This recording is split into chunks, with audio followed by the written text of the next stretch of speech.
Something I've been experimenting with is planting avocados and mango seeds along my philodendron edges. Philodendrons are a good protection during the winter. I think they pull a lot of nutrients, so these are really slow growing. So there's a little avocado, and that avocado should be much bigger. But again, it's just, I'll just let it take its time. So don't plan to move. This is a avocado. See, again, it's probably fighting for some nutrients. I probably should maybe add some compost or something around these. There's a mango. The mango seems to handle this better. I do have to come in here and clip the philodendrons back, but during the winter I let those philodendrons grow and just kind of fold over these and just protect them. And once they get big enough, it won't be an issue anymore. So we're going to go over here. I'm going to show you some other things that I'm doing. Something else I like to do is grow these trees from seed, or even graft onto existing plants. I could go out and drop a lot of money and get stuff from the nurseries, but this is kind of a hobby for me, so it's a lot of fun to just try different techniques and see if I can get these to grow myself. So what you're seeing here, it looks kind of messy, but so this right here is a dragon fruit. So I got 3 of those. Started them from seed last year. I watched a YouTube video. I think it was the lady was from like Pakistan or India or something like that, and her method worked. So these I'll probably have fruit from these in another maybe 4 years. It takes a while when you plant them from seed, but it's kind of cool. You can say you started it from seed, so you have a lot of history with it. This right here, mandarin orange. Started that from seed. So a lot of those different varieties, like you see cuties and halos from the store, they typically don't have seeds in them. That's how they're bred. But every now and then you do find a seed in them, and they'll actually produce. So this is I forget what the brand name for them, but they were just mandarin oranges, and so that's one. This one is actually the same one, is a mandarin as well. It is the same age as this one. It's just this one was in a bad spot, just didn't get a lot of light, so I had some more room on the top of the cart here, and I moved it up here. So we'll see if those produce. Again, they're from seed, so they're probably not going to mirror their parents, and the type of fruit or the fruit's not going to be exactly like the parent.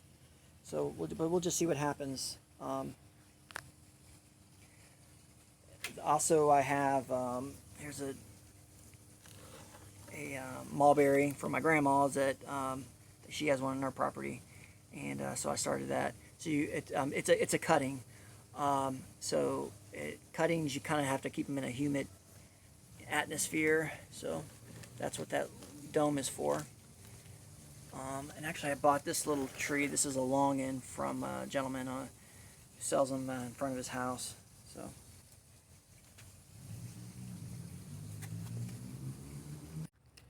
I'm coming here to the back corner of my property, really overgrown. I'm going to work to get it all cleaned up and get some edibles in here. But I'm starting to kind of cut into it, and I'll show you some of that. But I do have stuff planting along the edges over here. And so this first one is a jackfruit. So big spiny fruit that it produces. Has a strong odor, but it kind of tastes like a mango. But I intentionally planted it right here because it's tropical. I wanted to provide it with some protection, so it's right up against this metal garage. And then the sky over here, this is southern facing. So when the sky drops down in the winter, it's going to radiate up against this metal garage, and then that'll help keep this the jackfruit warm. Also, the garage serves as a windbreak, so just a good spot for a tropical, and right here. Same thing, Barbados cherry. I talked about that earlier. So this is just the regular variety, where the one up front was oak dwarf. So it's a tropical, and this is a better spot for it. They do well in Florida, so it probably didn't need as much protection. But as you can see, I'm kind of training it up. It had a lot of low growth. Had to trim it, kind of help it. I probably need to stick it a little straighter, but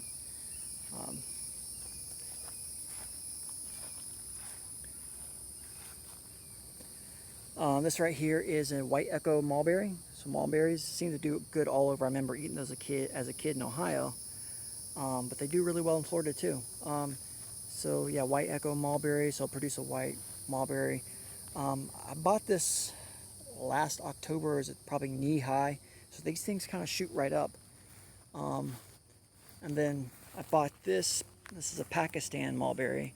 So I bought this probably at the start of the pandemic, I think, which was March, and it was probably knee high at the time.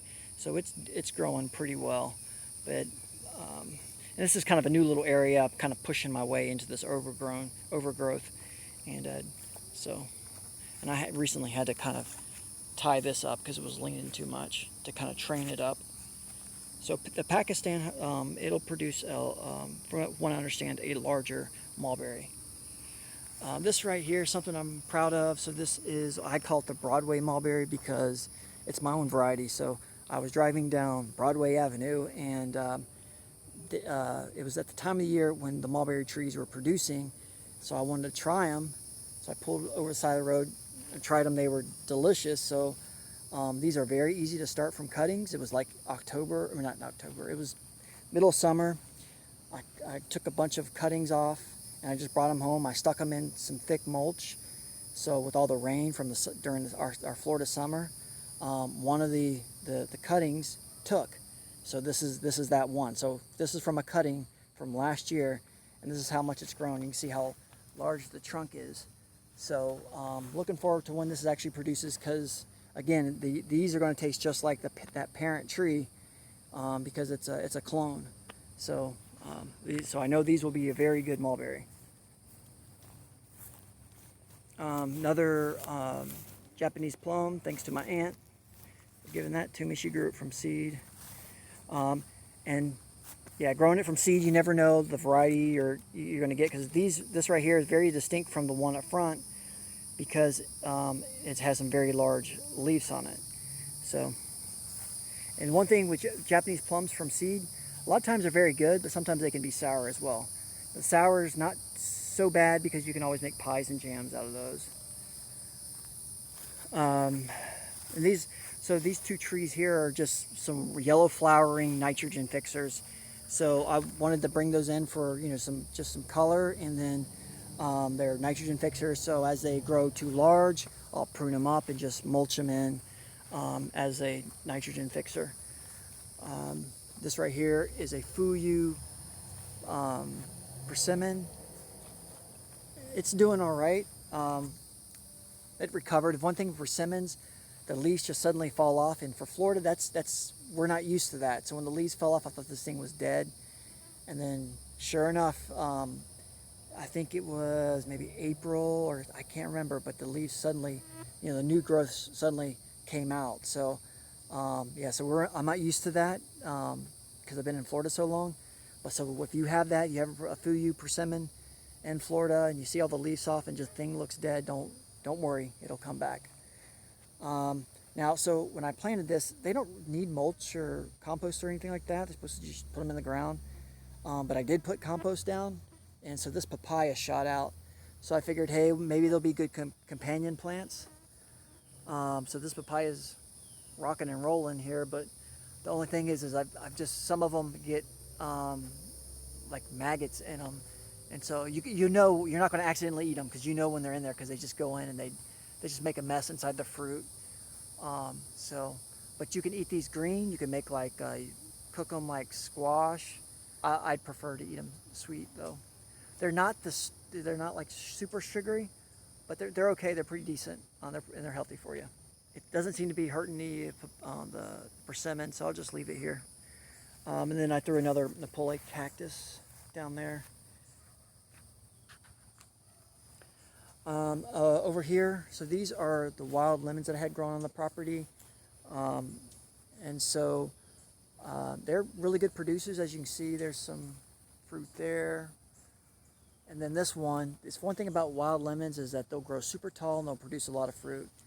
And so you can see this one is about to break. So I had to throw this bamboo on there to keep it from breaking. So And we really like these lemons because what we'll do is my daughter found the Chick-fil-A lemon shake recipe. So we'll make those lemon shakes and they're phenomenal. Um, One other kind of little bonus in here is that because I had so many lemons, I got so my in-laws have a Meyer lemon. So I took that Meyer lemon and I grafted it. I have a video on how I got it to work, but I grafted the Meyer lemon onto this, and then I cut it off. So this is a Meyer lemon right here. So this area over here is kind of a little mixture of stuff. It's on a slope. This area was dirt brought in by the previous owner. So it's all compacted soil. So, but what I'm doing is I got sweet potatoes growing in here. You can see the leaves right there's one right there. So we've got sweet potatoes growing in there. Those sweet potatoes growing into the ground. So they're going to be small, and so I'm not going to bother with harvesting them. But those serve with the decompaction of the soil because it's putting that organic matter into the soil. So good to have those, and I'll use the cuttings from these sweet potatoes to actually start my garden in the spring. This right here, so I got a Cavendish banana. As I said, I was spreading bananas out across the yard as I got new pups. I'm going to stop spreading out Cavendish. I want those other varieties in the yard. And I don't know if I think I mentioned, so I got the Mexican sunflower cut. So that there's one of the plants right there.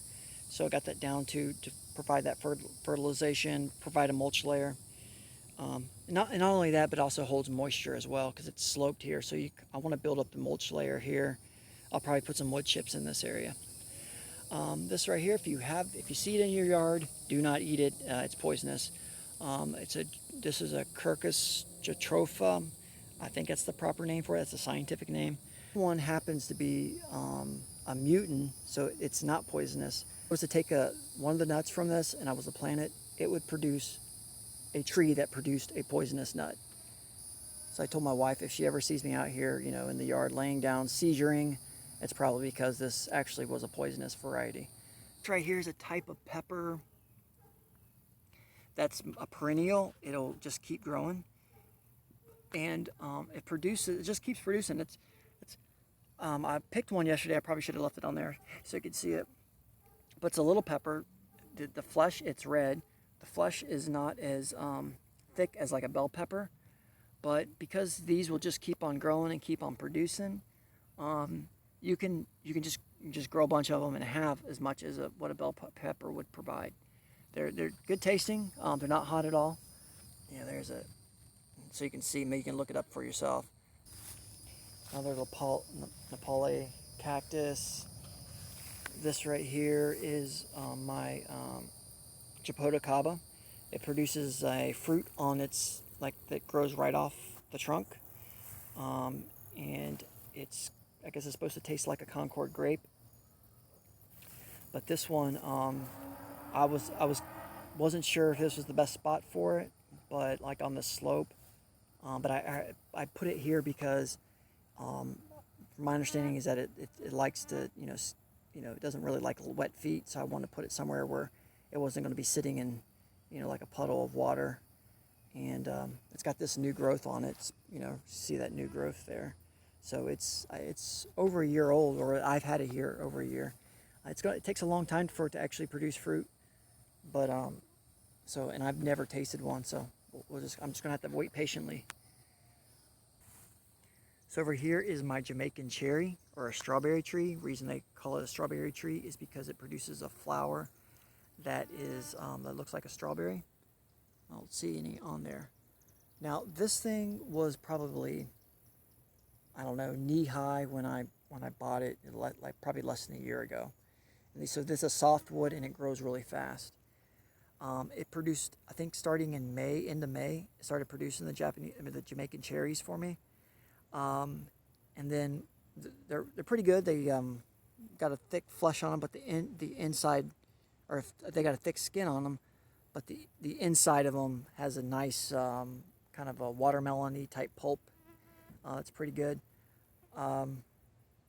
So it produced a lot of them, and so I found out I have a free pruning service, because when it started doing that, I'm thinking the raccoons, possums showed up to eat them, and they were coming and breaking all my branches. I mean, literally, I'd walk out in the morning, and I would have branches just laying over. And so this is actually the last branch that they ended up not breaking. So as you can see, it's got all this new growth pushing out.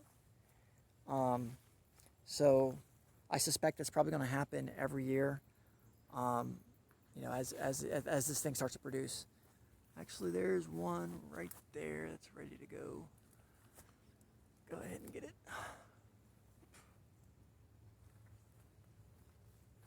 Yeah, it's really good. It kind of has a Jolly Rancher type taste to it. So that's a Cavendish right there blowing. You take a risk when you plant a banana tree right up against another plant, because banana trees are very hungry.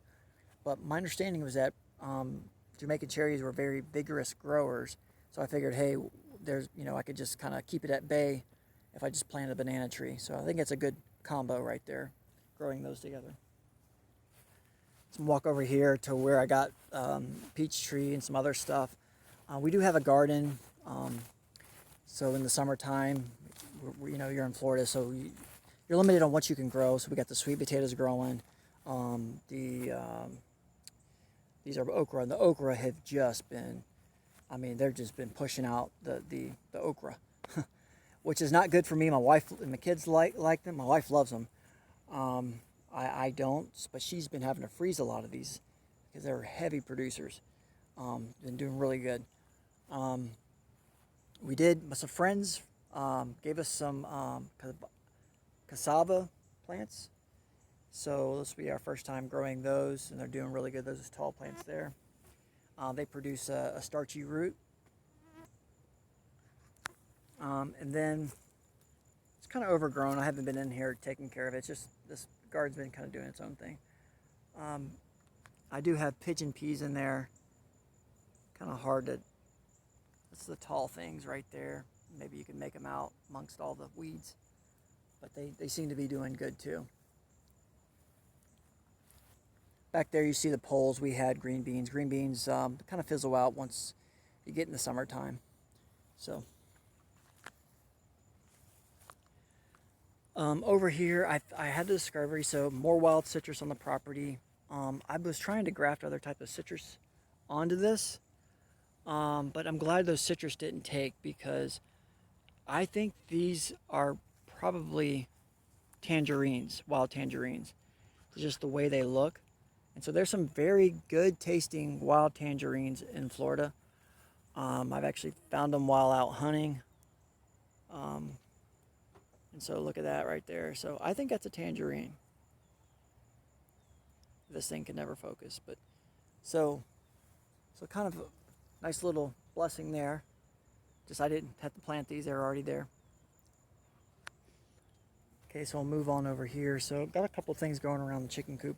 So above the chicken coop, last year I took I took down some chain link fence, repurposed it into a grape trellis. So I have a mature muscadine on the other side of the fence over there, but for some reason it just didn't do good this year. I think it's because maybe we started out with a warm, dry summer, so it's just kind of hanging in there. I did, however, get a Carlos muscadine, so that's starting to take off, and it found its way up into the trellis. So the trellis is essentially got the poles from the old fencing, and then some cable, some wire cabling, and then some bird netting. So this is going to serve multiple purposes. One, it's going to protect the chickens from hawks, and then two, it's going to provide the chickens shade, and then it'll provide a nice place for the grapes to grow. So I'm going to put several varieties of muscadines in here. We really like, my wife's made muscadine pie. We like to eat them fresh. Lots of options there.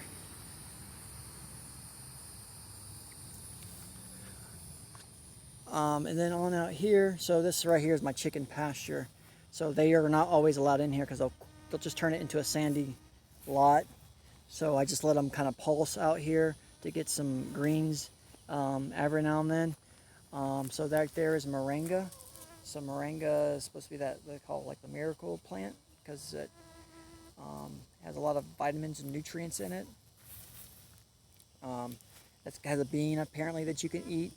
So I've eaten it straight. We've dried it and then made the powder, and then we'll mix it in the smoothies.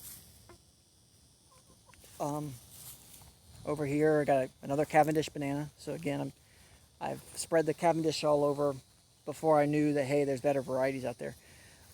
So I just freshly mulched this area with wood chips. This is our peach tree, and so I had a a plum right next to it. It didn't do too good, so I pulled it out. So I had a nectar plum that I also killed, but as an insurance policy, I grafted the nectar plum onto the peach tree. So that's the nectar plum right there. So once I get some good, I have a stone fruit rootstock that I'm trying to grow. And so, because in Florida, the way you get peaches to grow is getting variety has low chill hours, and it's grafted onto a rootstock that's nematode resistant. Because we have root, not nematode. So, so yeah, I just need to. I'm growing that rootstock variety so that I'm going to graft this nectar plum back onto its own tree. That way, it gets that focused nutrients. Because it's not doing super well having to share with this, fully mature peach tree. This right here is another plum. It seems to be doing okay. It looks pretty good. It's not growing like crazy. So, but I got more room out here, so I'm going to put some more stone fruit. I'd probably like to get, there's different varieties of peaches that'll grow in Florida, so I'd like to expand my collection. And then down here we have passion fruit. So we got actually several young passion fruit that I've grown from seed all along the front of our fence line. So we just planted those. So our fence line is going to be covered in these things. These will produce a ton of fruit. You can, they're good to eat, straight or mix into smoothies or make, juice it and freeze it. But we're going to produce a lot of these. So this will kind of be something we can come out and grab and enjoy. So one other thing that I want to show you, because I talked about how I plant different seeds across the yard. I actually did a separate video on this, on how I plant avocado seeds in different spots. But this right here is this is the most successful avocados that I've grown from seed. I just planted them right here within these trees, not thinking they'd do much, but surprisingly these are the healthiest looking ones, these two avocados. So that's one there, and then here's one here. It's growing really well. So so that is my garden tour. I do like an occasional video on different things that I've tried in the garden, like propagating plants, where I've tried to graft something, just different things that I've done in the yard. I also do some home improvement stuff, so I throw that on my channel as well. So be sure to subscribe. My channel is blowing up. I got like 24 subscribers. I finally got some love from my wife, and she subscribed this year. So, so yeah, feel free to subscribe, and you'll see anything new that I put out. But I plan to do this once a year. It's kind of good for me to kind of check the status and how much my garden's grown, and so. But God bless everybody. Thanks for tuning in.